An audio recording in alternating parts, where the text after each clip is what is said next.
Okay, so let's start our next tutorial video lesson, and we're going to be talking about our proxy trees that we will be including, and also just the lighting if we have time for it. So I've opened our free birch tree that we have in our library, and I will just make sure that everything is attached. Yep, it all seems good. And then I want to go into the material editor and just grab the material and make sure that we can export it all as one. So let's right click and we want to mesh export. I've already got directory and everything. Okay, let's export that. Yep, let's override it again. Just waiting for it to write up. There we go. I'll delete that because I work in a certain method, which I'll show you.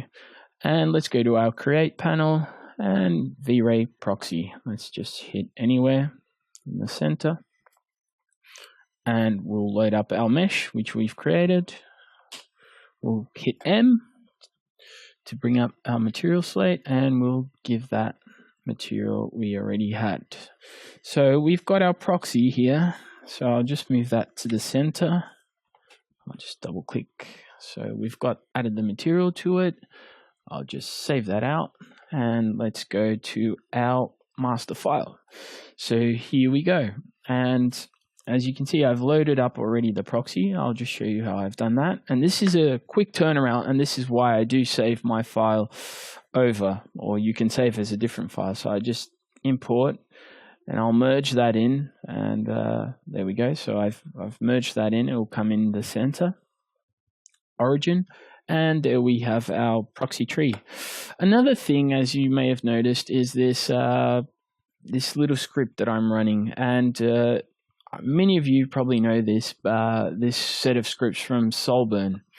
And I'm using specifically the object painter, which I've brought up and I've made shortcut for.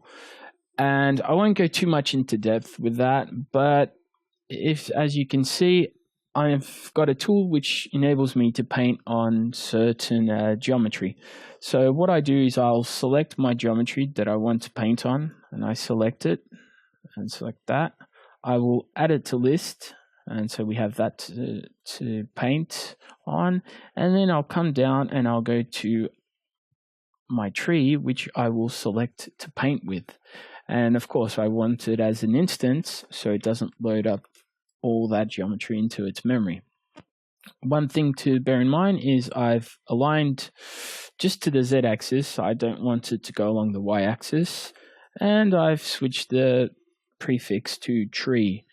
I could display paint with boxes, which means when I paint, I just paint with boxes, but at the same time, I want to be able to see the difference in how these trees react to one another and their scale. So that's always a good way to go about it.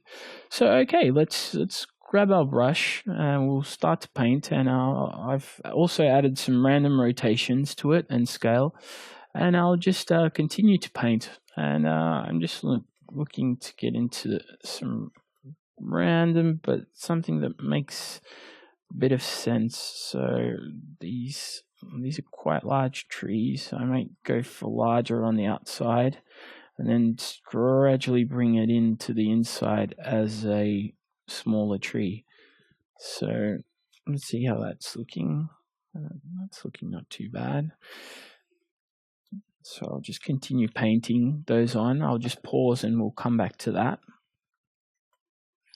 Okay, so I've painted all these out and I'll just show you basically. So I've got some density in the middle, something's happening there, garden or something around that. And I've just lowered the trees a little bit because I thought they were a bit too high. And now I will, as you can see, the scene is going around quite slow. So what I tend to do now that I've chosen is just select the proxy and go into the bounding box. I'll get rid of that one. I think that's the one we've actually cloned across. Actually get rid of it just out of sight. We don't really need to have that. So okay, so going to camera, I'll close that because Actually, I'll maintain that open because I need to verify if I've painted everything more or less to my liking. So for that, I'll just do a basic render. But before that, let's talk about lights. And lighting is also a very important aspect of any 3D and any 3D package for that matter. And what I've done is use a VRay dome light. I think previously we talked about a sun, but I'm not actually using a VRay sun. I'm just using a dome light. And what I've done is just go into the create directory, just lighting and VRay light and a dome. So what comes up after that are these options. And what I've done is I've just selected a map. And that map you can see here, and it's a spherical map I got from CG Textures. It's free. I've just made sure that I've put that as environment, and I've actually instanced it across, and I just put, and it should pop up to use instance, and yes, and then I just go into environment. It's on texture. I select environment and spherical environment, and it will wrap itself within the VRay light. And as you can see, I've put it as visible, and I've just put it to effect diffuse, specular, and effect reflections. I also have these other lights which I've created through a mesh, and a mesh light is very easy to create, and I'll just show you here just very simply how to create a mesh. So I'll create a plane, and I'll go into that plane, and I will actually convert that, right click and convert. I hope you can see that on screen. Let me just bring it up. Convert to editable mesh.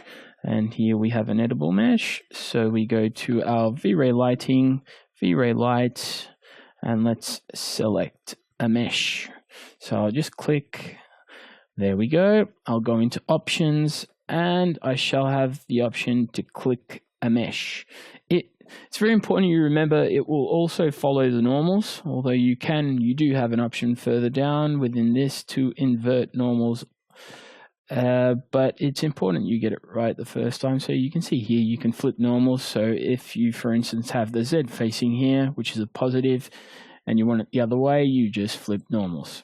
So that's basically what I've done to show illumination on the outside. So let's just have a quick render of that, and I'll get back to you, and then we can talk about our next one.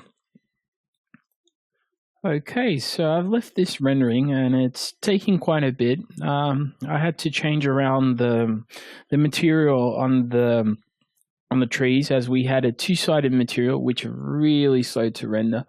And yeah, I quite like the density of it, and I can see just briefly here from the preview, and I'm quite liking it. And I know that I'll be mixing it in with some other trees that I'll be painting in, and it's more to create an illusion and to blend in.